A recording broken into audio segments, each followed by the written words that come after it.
If you want to add a sound effect like this, but you don't want to use CapCut, let me show you how to do it in metaedits. The first thing you're going to do is open up the Edits app and choose your video. Once you select your video, you're going to type the text that you want to add a sound effect to.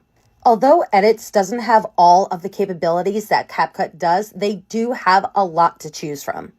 And once you have your text formatted the way you want, then you click on Sound FX. They have a variety of sound effects that you can use, but for this example, I used Harp Strum. Once you choose your sound effect, you're going to position it with your text, and that's it. A sound effect like this. And now you know how to add a sound effect. Be sure to follow me for more tips and tricks.